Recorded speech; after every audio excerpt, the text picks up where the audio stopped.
ਭਾਰਤ ਦੀ ਪ੍ਰਤੀ ਵਿਅਕਤੀ ਆਮਦਨ ਤੇ ਵਾਂਗਚੁਕ ਨੇ ਸਵਾਲ ਚੁੱਕੇ ਨੇ। ਦੇਸ਼ ਦੇ ਭਵਿੱਖ ਨੂੰ ਲੈ ਕੇ ਸੋਨਮ ਵਾਂਗਚੁਕ ਦੇ ਵੱਲੋਂ ਚਿੰਤਾ ਪ੍ਰਗਟਾਈ ਗਈ ਹੈ।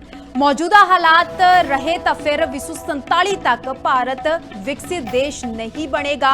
ਸੋਨਮ ਵਾਂਗਚੁਕ ਦੇ ਵੱਲੋਂ ਇਹਨਾਂ ਗੱਲਾਂ ਦਾ ਜ਼ਿਕਰ ਕੀਤਾ ਗਿਆ। ਸ਼੍ਰੀਲੰਕਾ ਬਾਂਗਲਾदेश ਵਰਗੇ ਦੇਸ਼ ਭਾਰਤ ਤੋਂ ਅੱਗੇ ਨਿਕਲੇ। ਦੇਸ਼ ਨੂੰ ਸਹੀ ਲੀਡਰਸ਼ਿਪ ਦੀ ਲੋੜ ਹੈ। ਸੋਨਮ ਵਾਂਗਚੁਕ ਜ਼ਿਕਰ ਕਰਦੇ ਹੋਏ ਨਜ਼ਰ ਆਏ। ਸਹੀ ਲੀਡਰਸ਼ਿਪ ਦੇ ਲਈ ਸ਼ਾਂਤਮਈ ਕ੍ਰਾਂਤੀ ਦੀ ਲੋੜ ਹੈ। सेहत खराब होने के दौरान देश के भविख के बारे उन्होंने वालों सोचा गया कि कुछ उन्होंने आख्या। एक बार सुनते।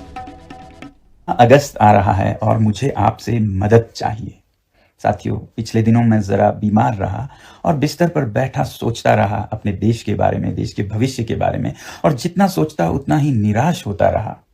50 साल पहले पड़ोसी देश जो हमसे पीछे थे या बराबर के थे, वो आज मीलों दूर निकल चुके हैं हमसे।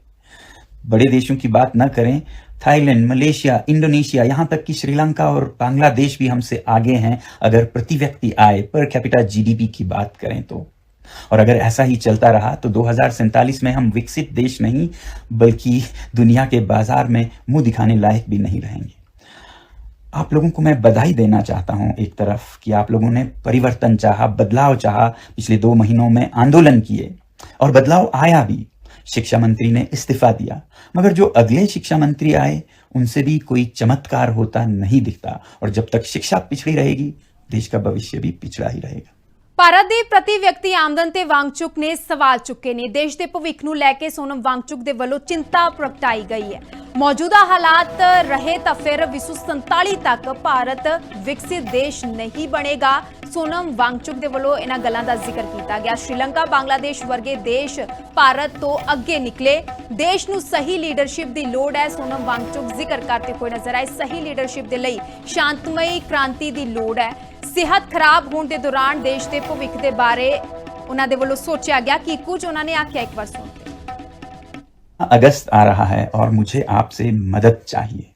साथियों, पिछले दिनों मैं जरा बीमार रहा और बिस्तर पर बैठा सोचता रहा अपने देश के बारे में, देश के भविष्य के बारे में, और जितना सोचता उतना ही निराश होता रहा।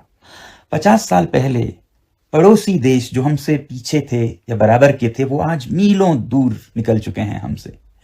बड़े देशों की बात न करें, थाईलैंड, मलेशिया, इंडोनेशिया, यहाँ तक कि श्रीलंका और बांग्लादेश भी हमसे आगे हैं अगर प्रति व्यक्ति आय पर कैपिटा जीडीपी की बात करें तो। और अगर ऐसा ही चलता रहा तो 2047 में हम विकसित देश नहीं बल्कि दुनिया के बाजार में मुंह दिखाने लायक भी नहीं रहेंगे।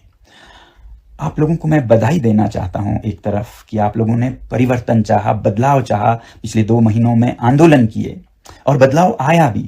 शिक्षा मंत्री ने इस्तीफा दिया, मगर जो अगले शिक्षा मंत्री आए उनसे भी कोई चमत्कार होता नहीं दिखता।